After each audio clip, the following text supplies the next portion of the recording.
Olá, pessoal. Decidi gravar vídeos sobre as aulas porque, apesar da UFRJ ter suspendido as atividades por 15 dias, e aí vai ser revisto se isso vai ser prorrogado ou não. Então, para a gente não ter tanto atraso de conteúdo, vou gravar as aulas que eu daria nessas 2 semanas, né, as duas semanas previstas, e a gente vai discutindo aqui sobre os assuntos que já estavam dentro do nosso planejamento, tá? Então, as duas primeiras aulas que a gente viu foi sobre sistemas de produção. Então, o que a gente viu dentro dos sistemas de produção? Resumo do resumo do resumo, né?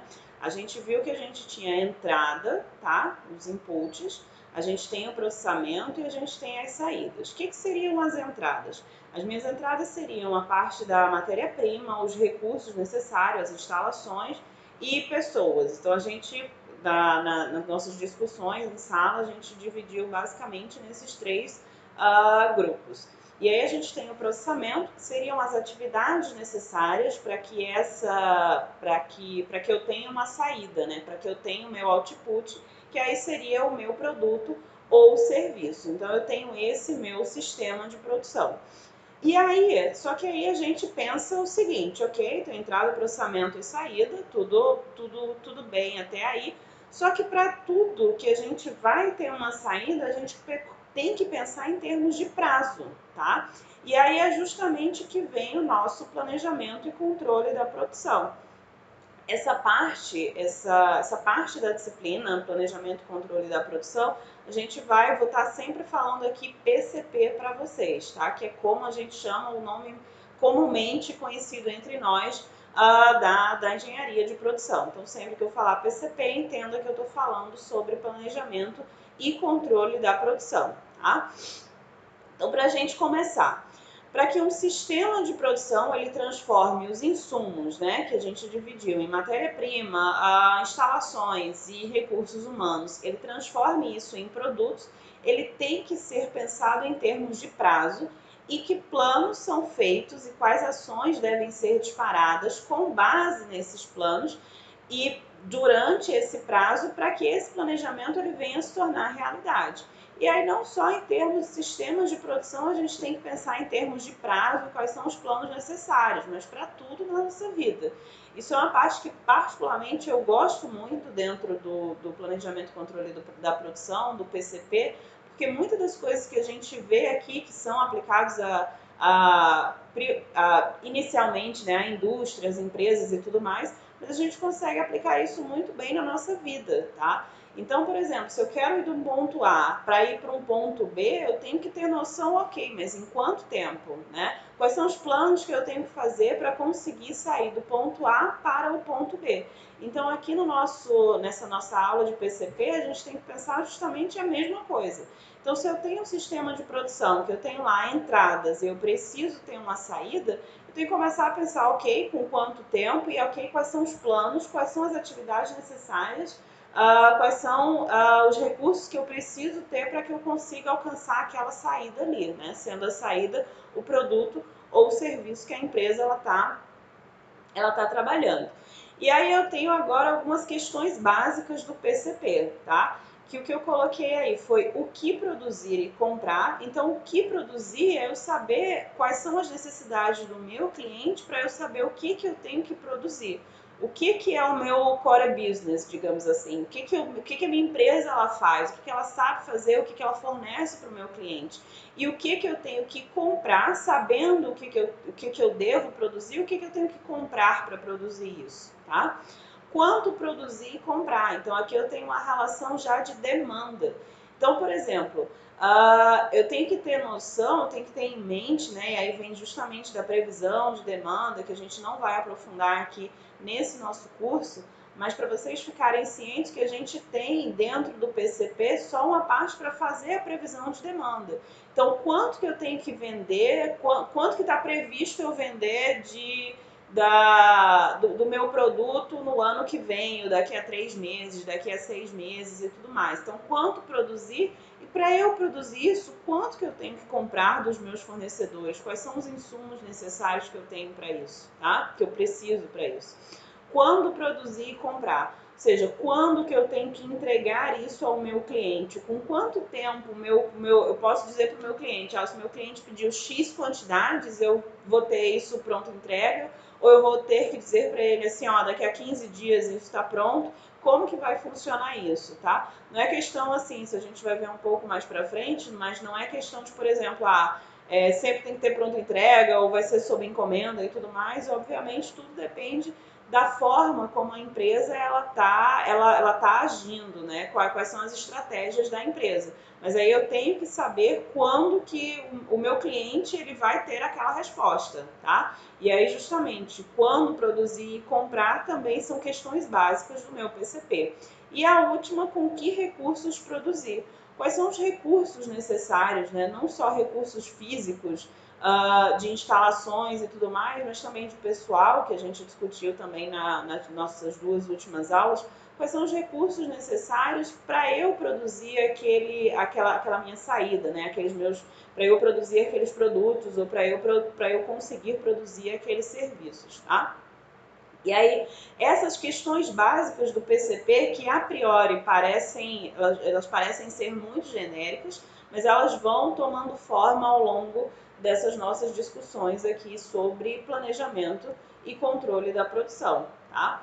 Então, o que a gente tem aqui é que a tarefa essencial do sistema de planejamento e controle da produção é gerenciar com eficiência o fluxo de materiais, então, de matérias-primas, basicamente aqui, a utilização de pessoas, que a gente discutiu também sobre os recursos humanos, e os equipamentos, ou seja, as instalações, né, para atender a demanda do cliente, essa minha necessidade de atender o cliente. Então, lembra que a empresa ela existe, né, para atender essa demanda do cliente. Então, tudo que a gente está falando aqui sobre PCP, sobre planejamento e controle da produção, ela está girando em torno de atender o meu cliente. Então, separei aqui algumas áreas, tá, que a gente tem para a empresa. E aí, para a gente entender que todas essas áreas, direto ou indiretamente, elas estão relacionadas com o meu planejamento e controle da produção, tá? Então, por exemplo, eu tenho engenharia de produto. O que seria engenharia de produto? São informações que são contidas na lista de material e desenhos técnicos que fala justamente da estrutura do produto. Claro que tem empresas que têm um produto mais simples e tem outras que têm produtos mais complexos, mas qualquer que seja ela, eu tenho uma estrutura de produto. Se a gente estiver falando de produto de produto, né? Mas a gente pode ter serviço também, mas a gente tem também uma estrutura do serviço que é esperado. Mas aí aqui, a priori, a gente está focando justamente num produto físico, tá? Num bem físico e não no serviço. Então, essa engenharia do produto são as informações, o que eu preciso para fazer esse produto, quais são os materiais que eu preciso, né? A gente tem a engenharia de processo, que aí eu tenho os roteiros de fabricação, tá? Então, por exemplo, eu tenho um determinado produto, né? Então, entrada, processamento e saída. Esse processamento aqui, eu tenho as atividades. E aí, quais são as atividades necessárias para eu ter aquela saída? Quais são os processos necessários para eu ter a saída? Isso aí compete para mim a engenharia de processo, tá? A engenharia de qualidade, e aí o que a gente vai ter em mente aqui é de que, por exemplo, como que vai ser monitorado a minha qualidade durante o meu processo produtivo. O meu foco é sobre qualidade ou eu tenho um foco mais para custo, mas aí eu preciso ter em mente que como que vai ser gerenciado a minha qualidade ao longo desse meu processo, tá? Compras, que aí a gente tem a parte de, por exemplo, o que eu preciso comprar, quais são os fornecedores que eu preciso ter para eu poder fazer aquele determinado produto para o meu cliente, tá? E aí a gente tem outra parte que seria a parte de finanças. A gente discutiu, tá, em algumas das aulas, que a meta da empresa, o que seria? Seria ganhar dinheiro. Então, a gente não tem como negligenciar isso e esse é o nosso ponto de partida. A empresa ela existe para ganhar dinheiro.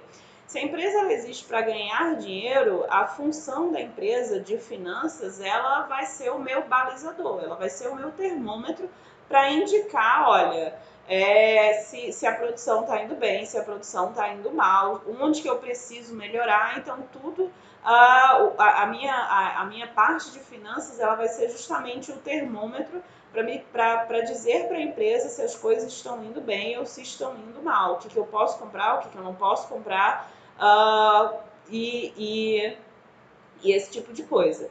Daí a gente tem a parte do marketing, tá? Que a gente também discutiu brevemente em uma das aulas, que eu quero deixar isso bem claro, que não é só a função do marketing, tá? Divulgar o produto, né? Porque é assim que a gente tende a pensa no marketing, não, é o setor da empresa que divulga o produto, divulga a marca e é isso, e faz a propaganda.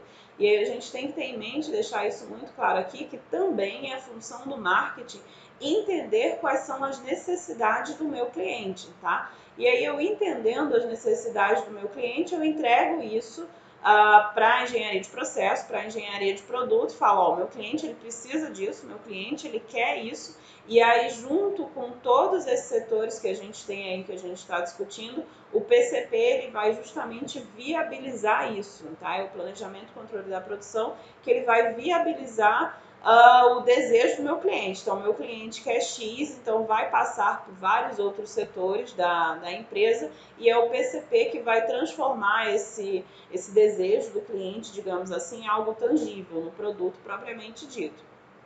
E aí eu tenho a parte de manutenção, que eu queria discutir um pouquinho aqui com vocês, porque eu vejo muita gente, principalmente o pessoal da mecânica, da engenharia mecânica, vai para a parte de manutenção. E aí, como que essa função manutenção ela se relaciona com o planejamento e controle da produção, tá? Então, que a gente vai discutir aqui um pouco agora. Pensa comigo.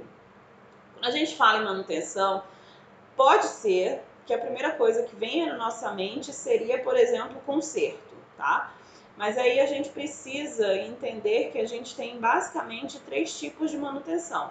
A manutenção corretiva, que aí seria justamente, quebrou, a gente conserta. A gente tem a parte da manutenção preventiva, ou seja, a cada 2 meses a gente vai fazer um check-up nas máquinas e passar óleo, etc., qualquer coisa que seja. E a gente tem a manutenção preditiva, tá? Que aí seria, por exemplo, eu fazer a manutenção exatamente no tempo que aquela máquina precisa, nem mais nem menos, tá? Mas aí vamos focar mais nessa parte preventiva, da manutenção preventiva, que fica mais fácil da gente associar como que isso está relacionado com o meu PCP. Pensem comigo, se eu tenho uma manutenção, tá, preventiva toda semana durante 6 horas, por exemplo, a fábrica ela tem que parar durante 6 horas para fazer a manutenção preventiva dos equipamentos. E aí o que a gente precisa ter isso? Se o meu PCP, tá? Se a função do meu PCP pensar o meu sistema de produção em termos de prazo, e a gente pensa prazo, a gente pensa tempo. Então eu tenho um fator limitante aí, olha, se eu tenho que pensar em termos de tempo, eu tenho X horas disponíveis na semana ou no mês, dependendo do horizonte de tempo que a gente esteja trabalhando. E aí, se a manutenção me diz que a gente precisa parar 6 horas por semana, por exemplo, então eu tenho que pegar o meu PCP e planejar ele não agora para X horas por semana, mas eu tenho que planejar para X menos 6. E é justamente essa relação que a gente tem, a principal relação que a gente tem da manutenção com o meu planejamento e controle da produção. E aí, por fim, que eu coloquei aqui, que seria os recursos humanos. Então, como que os recursos humanos eles se ligam, ele está relacionado com o meu planejamento e controle da produção. Eu tenho tanto a parte que eu coloquei aqui, né, treinamento, que pode ser necessário para a gente, a empresa lançou um novo produto e a gente precisa capacitar as pessoas para poder lançar esse produto, né, para esse produto estar no mercado e tudo mais. Mas também tem a parte de contratação, tá? Então, por exemplo, a gente estava a gente pode comentar, fez uma previsão de demanda e viu que a gente precisa de mais pessoas para atender uma demanda que a gente espera aumentar no próximo semestre, alguma coisa assim. Então, vai ser função do recursos humanos contratar essas pessoas.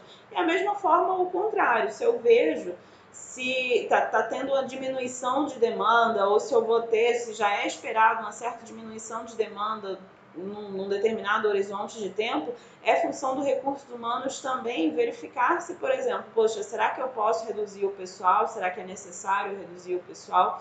Então, o meu planejamento e controle da produção, ele está direto ou indiretamente relacionado com todas essas áreas da empresa. E aí a gente precisa agora pensar que o meu planejamento ele se divide em 3 níveis, que a gente vai discutir ao longo dessas aulas, que a gente está falando de planejamento e controle da produção. Que aí seria no nível estratégico, no nível tático e no nível operacional, que a gente vai discutir um pouco mais na frente, tá? E aí a gente começa a pensar agora na relação entre planejamento e controle. Como que seria isso? Eu já tinha falado, né, que assim, uma parte que eu gosto muito de ministrar essas aulas de PCP é que não apenas a gente consegue ver as aplicações somente na indústria ou na empresa que seja, né? A gente consegue ver a gente consegue aplicar essas técnicas e ferramentas também na nossa vida pessoal. Então pensa aqui comigo, eu tenho relação entre planejamento e controle. E aí eu tenho esse loop aqui, né? Planejamento, controle, planejamento, controle. E aí vou pegar a situação mais simples, mais básica possível. Eu entrei na faculdade e aí pensei, pô, eu vou terminar esse curso de engenharia em 5 anos. Então esse é o meu planejamento. A única certeza que a gente tem quando a gente faz um planejamento, e isso a gente vai ver quando a gente vai tá estudando sobre gestão de projetos, é que alguma coisa no meio do caminho vai dar errado, né? Alguma coisa não vai sair como planejado. A gente não tem ainda essa capacidade de fazer tudo conforme o planejado. Então, se a gente estiver trabalhando com projetos, se a gente estiver trabalhando com planejamento, em algum momento a gente vai ter que fazer ajustes, tá? Então, sabendo que a gente precisa fazer ajustes, eu vou ter que estar controlando, eu devo estar controlando todo esse meu planejamento e, se necessário, replanejar para que eu tenha aquela saída que eu estava esperando, tá? Então, a gente estava falando, por exemplo, eu quero fazer o curso de engenharia e eu tenho que pensar em termos de prazo, claro, em 5 anos. E aí você, vamos supor que reprova uma disciplina que tem que é pré-requisito para várias outras. E aí você começa a pensar, poxa, talvez em 5 anos não seja mais possível, e aí eu vou ter que ter esse controle aí, né, de saber, de refazer esse planejamento para eu conseguir atingir aquele meu objetivo que eu defini no início, tá? Então, as informações do processo de controle alimentam o processo de planejamento e reiniciam o ciclo do meu processo. Então, ele vai estar sempre nesse loop infinito. Faço o planejamento, faço o controle. E aí, saiu ou não saiu da forma esperada, eu refaço o planejamento. E se não saiu, né, perdão, se não saiu da forma esperada, eu refaço esse planejamento para continuar aí. E aí eu tenho agora, por exemplo, o meu ciclo de planejamento e controle um pouco mais elaborado aqui. Então, eu defino os meus objetivos. Qual que é o meu objetivo? O objetivo do PCP da minha empresa é entregar X quantidade para o meu cliente, ou entregar tantos produtos, ter tantos produtos no final da semana. Então, eu defino esses objetivos. Depois que eu definir esses objetivos, eu vou atribuir as responsabilidades. Então, lembra que a gente tem vários setores da empresa, né? A gente tinha engenharia de processo, a gente tinha engenharia de produto, qualidade, marketing, finanças. Então, eu vou começar a atribuir responsabilidades. Eu tenho um objetivo e vou pegar todas aquelas áreas da empresa e vou atribuir responsabilidade para cada uma daquelas áreas. Desenvolvo padrões de desempenho. Então, por exemplo, a gente está trabalhando com finanças. Meu padrão de desempenho de finanças é ter um lucro líquido no final do mês de 5% do faturamento. Então, e aí desenvolvi esses padrões de desempenho não só para finanças, mas para cada área da empresa, tá? Então, por exemplo, a engenharia de qualidade. O meu padrão de desempenho é ter 0,5% dos produtos devolvidos por defeito, digamos assim. E aí desenvolvo para cada área, né, ou para cada processo, depende da empresa que a gente está lidando, desenvolvo esses padrões de desempenho e avalio esse desempenho que cada um dessas áreas da empresa teve. E aí foi como esperado, não foi conforme esperado, e aí isso aí vai servir como input para eu definir os objetivos ou da minha próxima rodada, do meu próximo produto, e aí a gente vai estar sempre nesse ciclo, tá? Sempre nesse looping aí.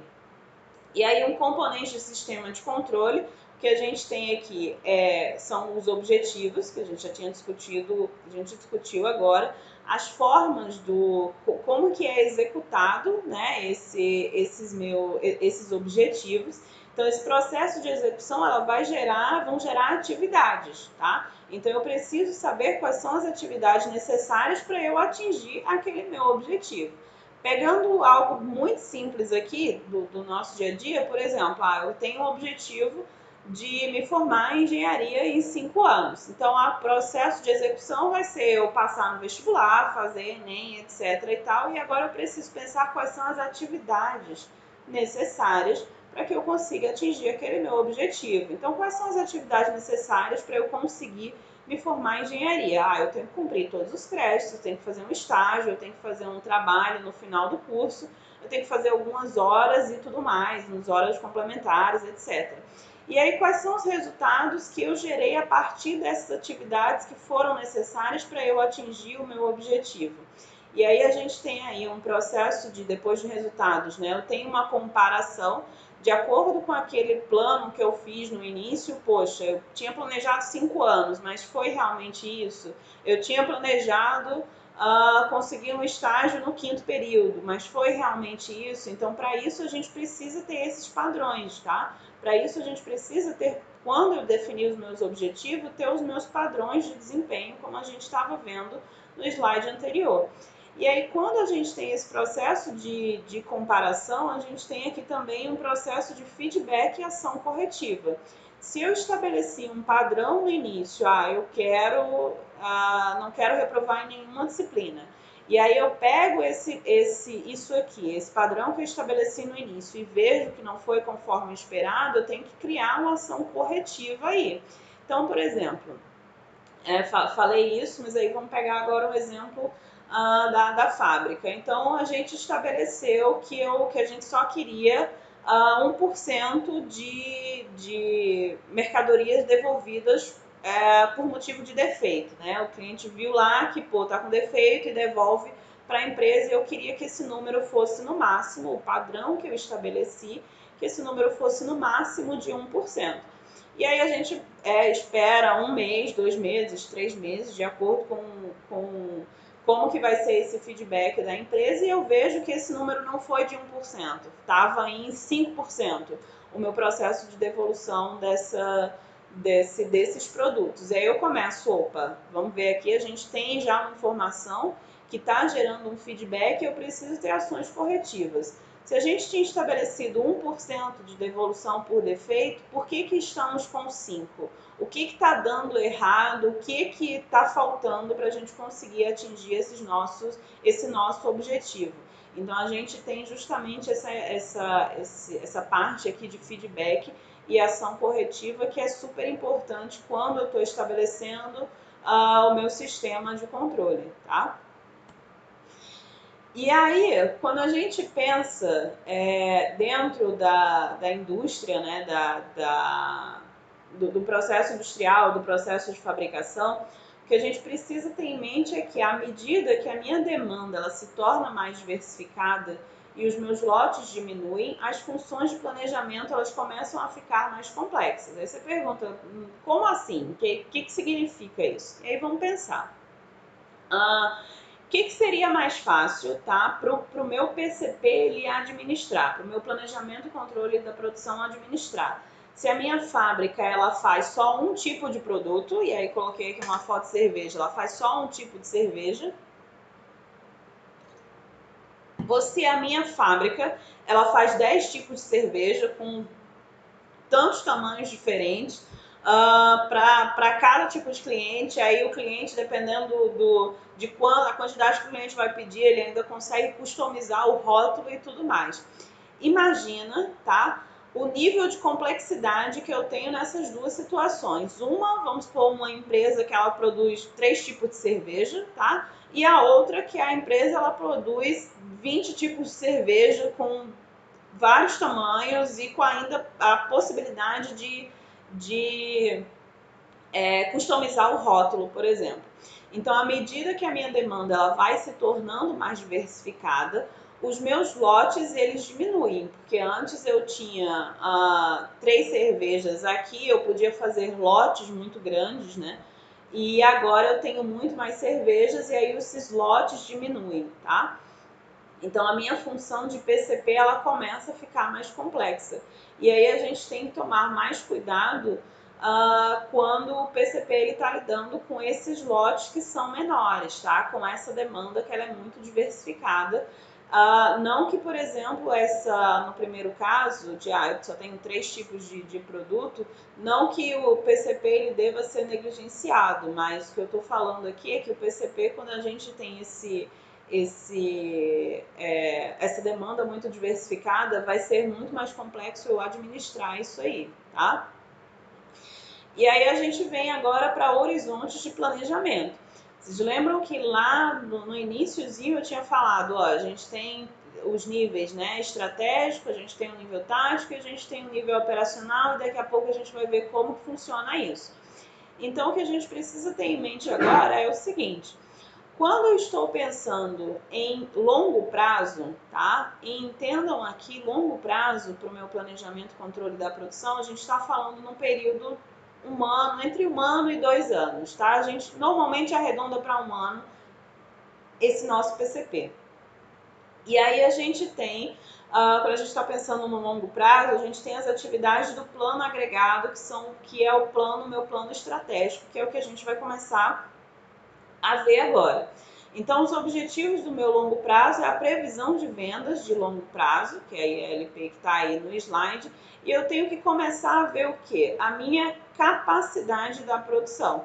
Se eu estou pensando na minha empresa, como que ela vai estar daqui a 1 ano, o que eu preciso daqui a 1 ano, qual é a minha previsão de demanda daqui a 1 ano, eu tenho que começar a pensar, poxa, pelo histórico da minha empresa, daqui a 1 ano a gente vai ter um crescimento de 10%. Massa! Eu tenho capacidade para atender essa demanda, esse aumento de 10%?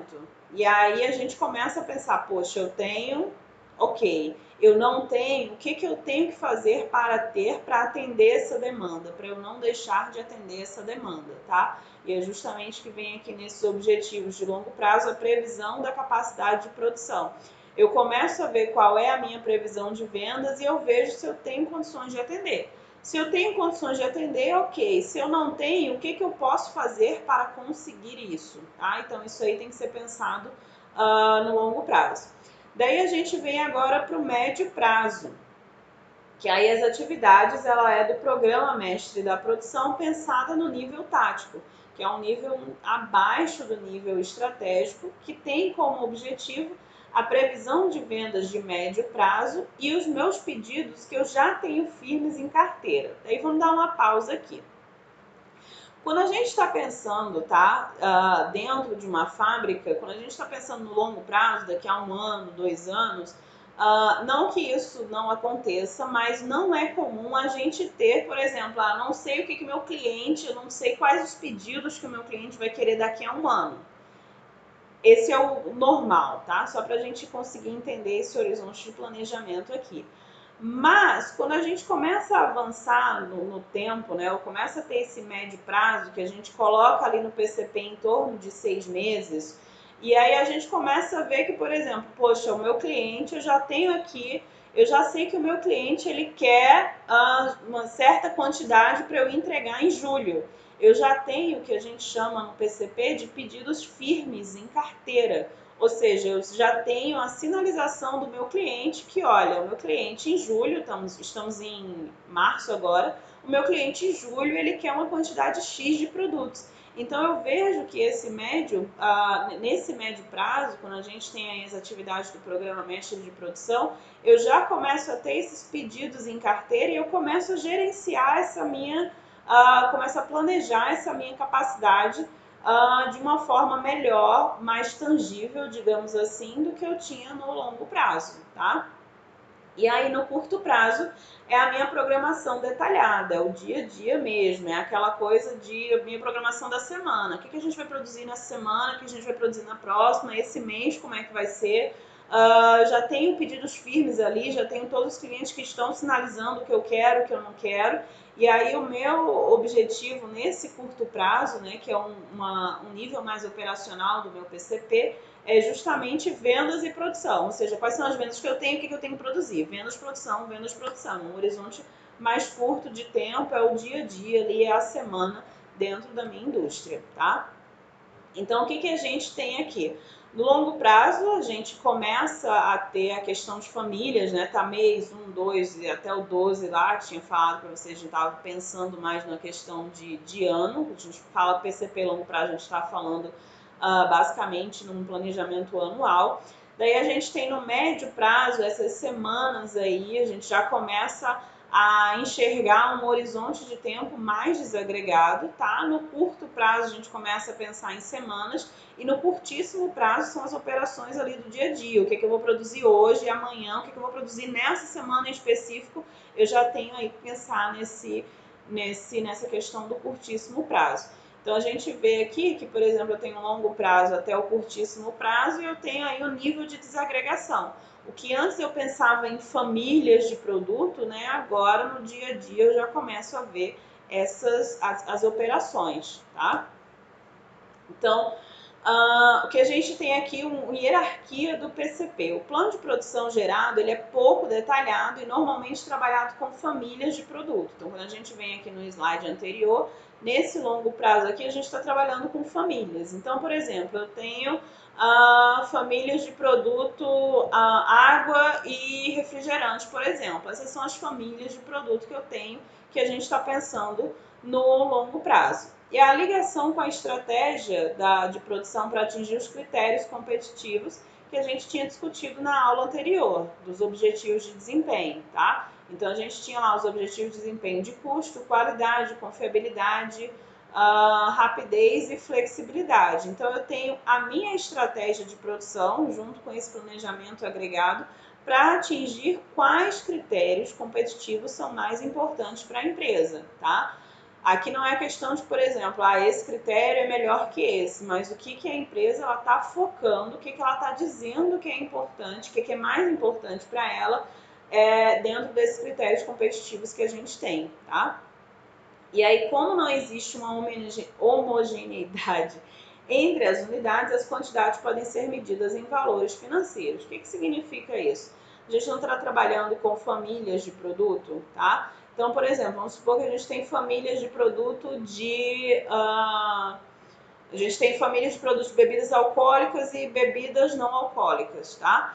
E aí, nesse caso, a gente tem uma unidade de unidade, podia ser litro ou alguma coisa assim, mas vamos supor que a gente esteja trabalhando com famílias de produto que elas não conversam entre si, entre as unidades. Então, nesse caso aqui, o que a gente vai colocar é pensar, por exemplo, a gente quer vender 40% da receita vai ser desse produto e 60% da receita vai ser desse outro produto aqui. A gente pensa em valores financeiros quando não existe esse padrão de unidade entre essas famílias de produto, tá? Então, o que a gente tem aqui agora, que a gente está no planejamento agregado, então a gente a gente pensa na empresa muito no longo prazo, tá? A gente não consegue enxergar o dia a dia ainda. A gente está pensando aqui, qual que é a minha previsão de vendas, eu tenho capacidade, eu não tenho capacidade para atender essa demanda, isso está ligado com a minha estratégia de produção, o critério competitivo mais importante para a minha empresa é, por exemplo, o custo. Então, como que eu posso fazer esse planejamento para que isso seja coerente com esse meu critério competitivo, tá? Então a gente tem esse planejamento agregado aqui. E aí agora no segundo ponto, né, o planejamento agregado, a gente está pensando no longo prazo, aí agora a gente vai para a programação mestre, para o programa, para o PMP que a gente fala, tá? Que a gente vai ver um pouco mais na frente, mas aí é que justamente a gente pensa agora no médio prazo. Daí como que seria isso? Ao invés de a gente ter famílias de produto, tá? Tenho produtos da família X e produto da família Y. E agora o que a gente vai ter agora, a gente começa a ter produtos finais. A gente começa de fato a enxergar esses produtos que eles já estão detalhados, a gente já consegue detalhar eles, porque agora a gente está trabalhando no médio prazo. Agora a gente está trabalhando num horizonte de tempo que não é mais anual, a gente começa a ter meses, então a gente consegue enxergar quais são os produtos que são necessários. Então, o programa mestre de produção, ele especifica quais são os itens finais que fazem parte da família definida no planejamento agregado. Então, por exemplo, a gente estava trabalhando ali com bebidas alcoólicas e não alcoólicas, agora eu sei que, por exemplo, para bebidas não alcoólicas eu tenho refrigerante, tenho água mineral e tenho suco, por exemplo. Agora a gente consegue ver produtos finais, e que antes no planejamento agregado a gente só estava agregando em alcoólico e não alcoólico. Agora a gente consegue ver que, por exemplo, para não alcoólico eu tenho certos tipos de produto, tá? A gente começa a ver produtos finais quando a gente está avançando nesse horizonte de tempo. E aí, a partir do estabelecimento do planejamento do meu programa mestre da produção, o sistema produtivo ele passa a assumir compromissos. Lembra que eu falei que a gente tem, quando a gente começa a avançar nesse horizonte de tempo, né, que a gente não está pensando mais no longo prazo, a gente começa a pensar no médio prazo, começam a chegar pedidos firmes em carteira. Os meus clientes, eles já sinalizam, olha, eu quero tanta quantidade de produto em julho, em agosto, eu começo. Então, se o meu sistema de produção ele já passa a assumir compromissos, aí eu tô nesse médio prazo, então eu consigo começar a planejar. Poxa, eu assumi já um compromisso de entregar quantidade X para o meu cliente lá em julho. Então, como que eu posso atender isso? Como que o meu PCP ele vai atender isso, tá? E aí agora, no curto prazo, o que a gente tem é a programação detalhada. Então, eu tenho o planejamento agregado, a gente estava trabalhando com famílias de produto. Eu tenho a programação mestre, a gente estava trabalhando com produtos finais, né? E agora eu tenho a programação detalhada. Poxa, como que eu posso detalhar mais isso? Como que é o curto prazo? Daí você pensa, poxa, eu tenho lá para fazer refrigerantes e sucos, por exemplo. Ok, isso seria o que a gente tem na programação mestre. Programação detalhada. O que eu preciso para fazer refrigerante? Eu vou precisar, para fazer uma unidade, vou pensar assim agora, né? Para fazer uma unidade de refrigerante, eu preciso de tanto de água, eu preciso de tanto de corante, eu preciso de tanto de conservante, eu preciso de N coisas. Se eu preciso disso, quais são as ordens de compra? O que eu preciso comprar com os meus fornecedores para eu conseguir atender isso aí? Sabendo que eu gerei ordens de compra, sabendo que eu preciso comprar certas quantidades com os meus fornecedores, agora o que eu preciso fabricar? Quais são as ordens que eu preciso emitir para conseguir fabricar esse produto? E aí eu tenho ordens de montagem para submontagem intermediária e montagem de produtos finais, dos produtos que foram definidos na etapa anterior. Então, por exemplo, não é só eu fazer propriamente o líquido, né, o refrigerante, digamos assim, mas é eu também pensar na garrafa, pensar no rótulo da garrafa, pensar na tampa, pensar nessas submontagens, né, nessas etapas intermediárias até eu ter aquele produto final propriamente dito. Tá? Então, isso aí seria a minha programação detalhada. E aí agora a gente tem o acompanhamento, né, e o controle da produção. Planejado versus executado. Seria uma coisa assim do tipo o que eu planejei e o real, né? Vida real e o que eu tinha pensado que poderia ser. Então, quando a gente tem esse planejado versus executado, a gente tem essas informações de feedback que elas ajudam a melhorar o meu sistema, tá? Então, a gente tem aqui algumas ferramentas que a gente pode vai estar discutindo um pouco mais na frente, de melhoria contínua, que seria o que? Eu estar sempre melhorando o meu sistema de produção. Eu estar sempre querendo pegar essas informações, né, pegar esse feedback que teve nessas saídas aí e pensar como que isso pode alimentar o meu sistema para esse meu sistema ficar melhor, tá? E aí, dentro desse acompanhamento e controle da produção, eu tenho os indicadores de desempenho. Então, eu tenho índices de defeito, horas máquina homem que foram consumidas, o consumo de materiais, índices de quebra de máquina, que aí essas coisas estão, índice de quebra de máquina, de defeito, estão mais ligados à da qualidade, mas eu tenho esses indicadores de desempenho, que aí a gente também tinha definido lá no início, né? Eu tenho, para eu poder fazer uma comparação, planejei isso aqui, eu executei isso aqui, eu tenho que ter um parâmetro. Não tenho, não, poxa, eu planejei e executei. Não, tá ótimo. Tá, mas qual foi o meu parâmetro? Quais foram os critérios que eu coloquei que deveriam ser seguidos, né? Eu tinha colocado lá no exemplo da qualidade, eu quero que no máximo 1% dos produtos eles sejam de defeito seja devolvido. Então, poxa, se isso não... Isso é um indicador de desempenho. Se isso não foi cumprido, por quê? O que a gente pode fazer para que eu consiga num próximo momento, né? Numa próxima saída, digamos assim, tá? E aí agora, o que a gente vai pensar agora vamos... O que fizemos até agora aqui?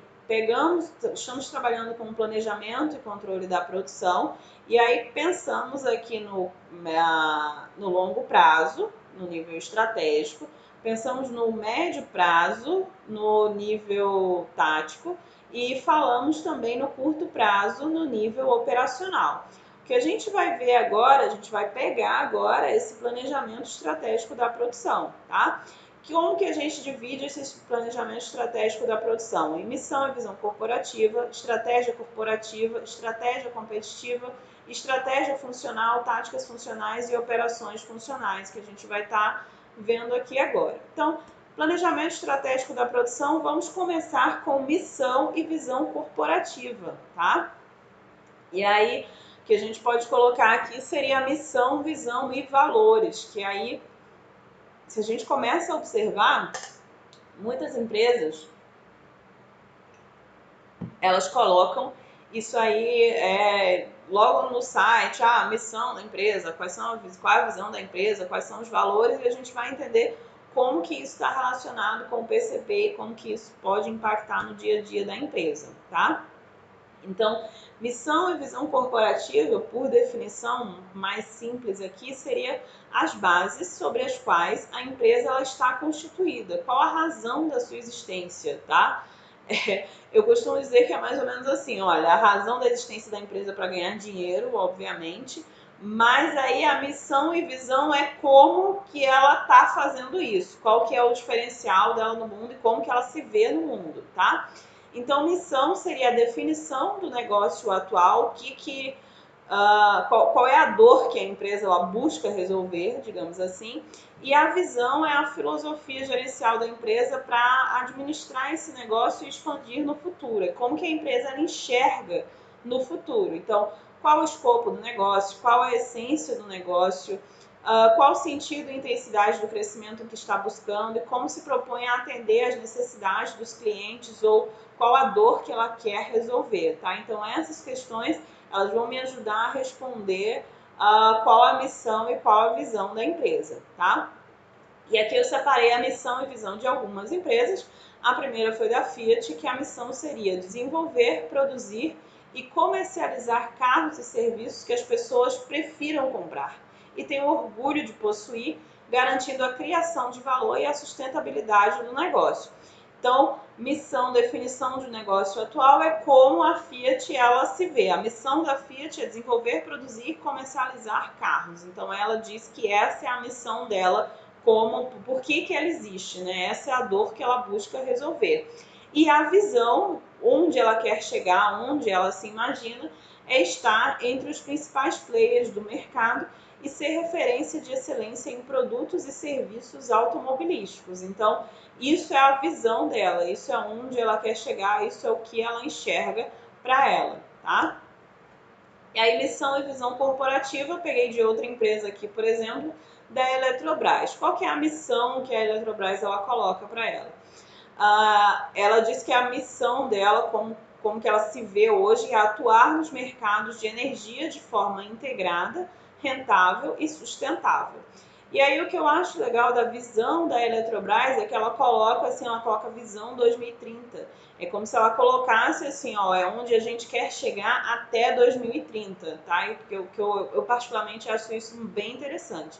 Então a visão 2030 dela estar entre as 3 maiores empresas globais de energia limpa e entre as 10 maiores do mundo em energia elétrica, com rentabilidade comparável às melhores do setor e sendo reconhecida por todos os públicos de interesse. Então, daqui a 10 anos é como a Eletrobras ela quer estar, tá? E que eu acho isso, como eu tinha falado, né, que eu acho isso muito bacana.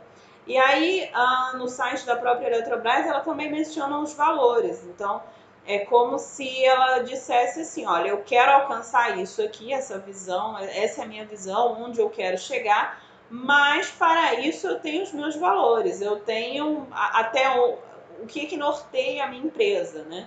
Então, valores, foco em resultado, ética e transparência, valorização e comprometimento das pessoas, empreendedorismo, inovação e sustentabilidade. Então, aí está a missão, visão e valores da Eletrobras. E agora a minha preferida de todas, que aí é a missão do Google. Então a missão do Google, ele coloca por que o Google existe, né? Eles colocam que a missão do Google organizar as informações do mundo todo e torná-las universalmente acessíveis e úteis, tá? Então essa é a base para a qual a Google, né, a empresa Google, ela está construída, para organizar as informações, torná-las universalmente acessíveis e úteis, mesmo que talvez isso custe para a gente algumas invasões de privacidade aí no meio do caminho, mas essa é uma missão aí da Google, tá?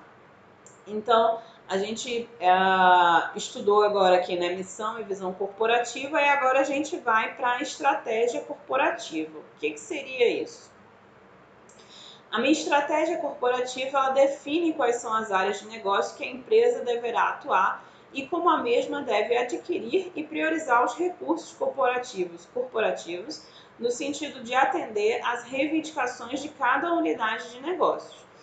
Então, é a minha estratégia corporativa, né, que vai dizer, olha, a empresa ela vai atuar nesse setor. A empresa ela vai atuar no setor elétrico, a empresa vai atuar no setor de tecnologia, a empresa vai atuar no setor de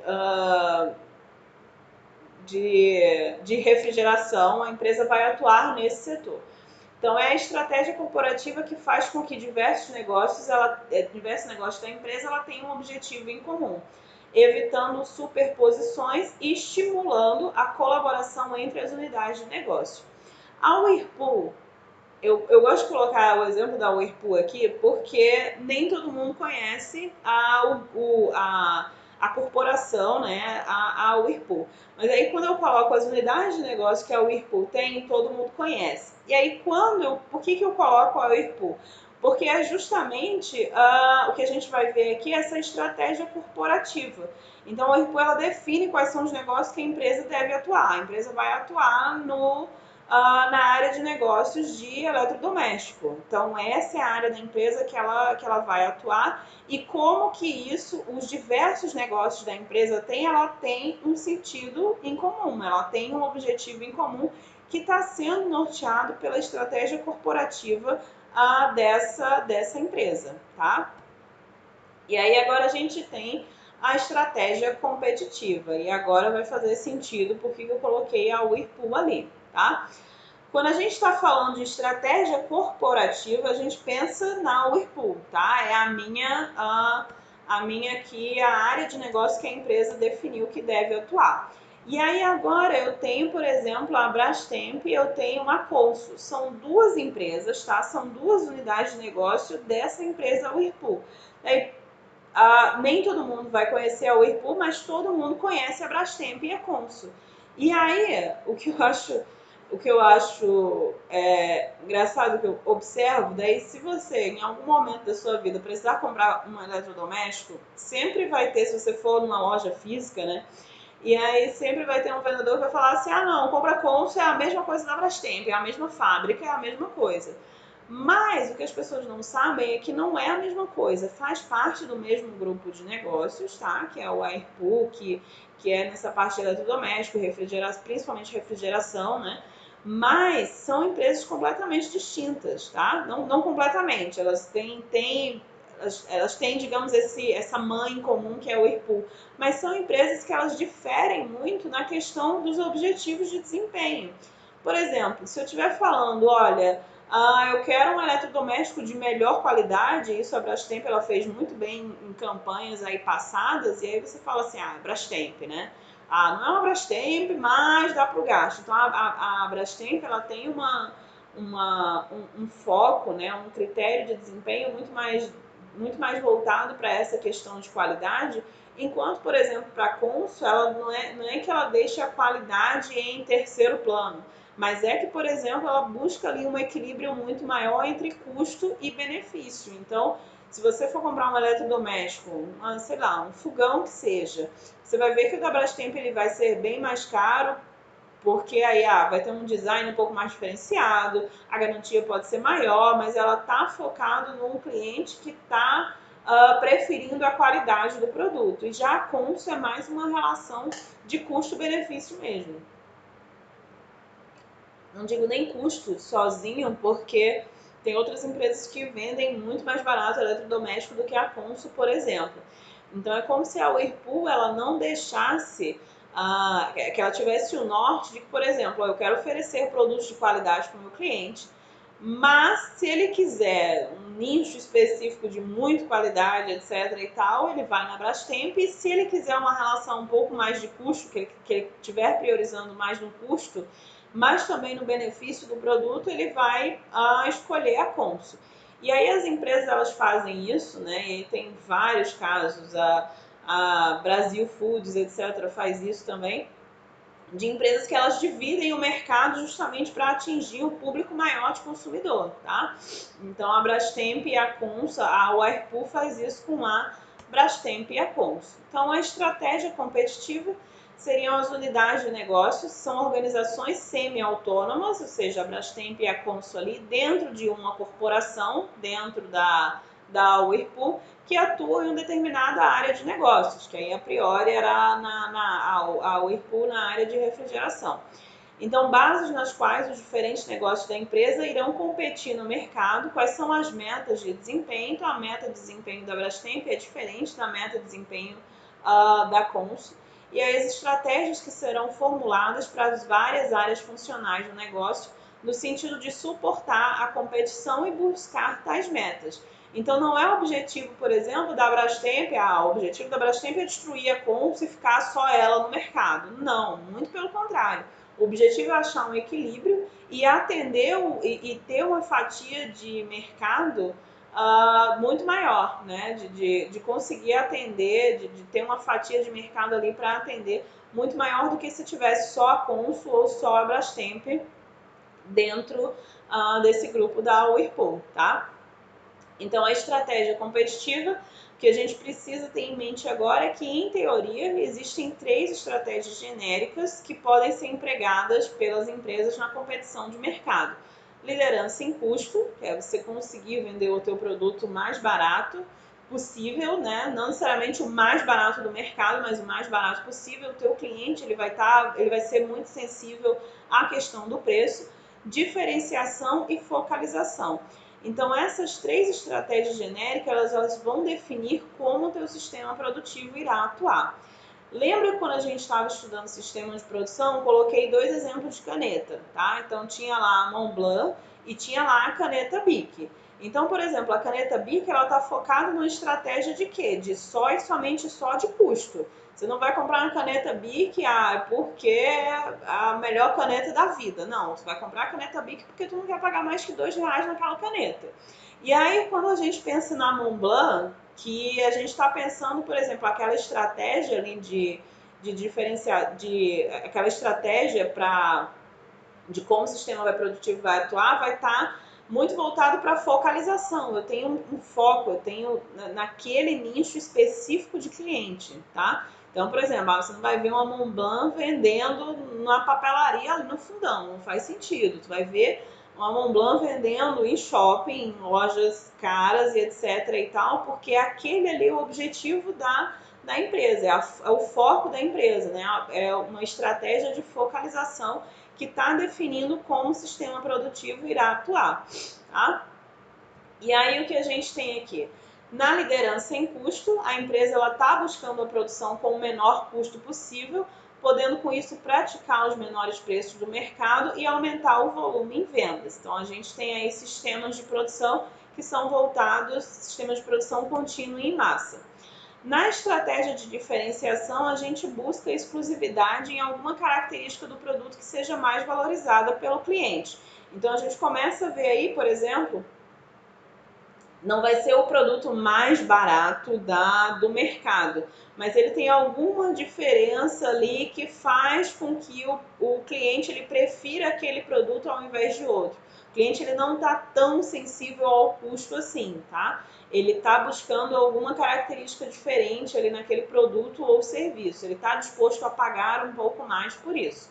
E aí, na terceira estratégia de focalização, a empresa ela deve focar suas habilidades em um determinado grupo de clientes e, com isso, atendê-los da melhor forma que os demais competidores do mercado, oferecendo exclusividade no projeto do produto. Então, a gente tem a liderança em custo, o cliente é muito sensível, o cliente quer aquele produto com o menor custo possível.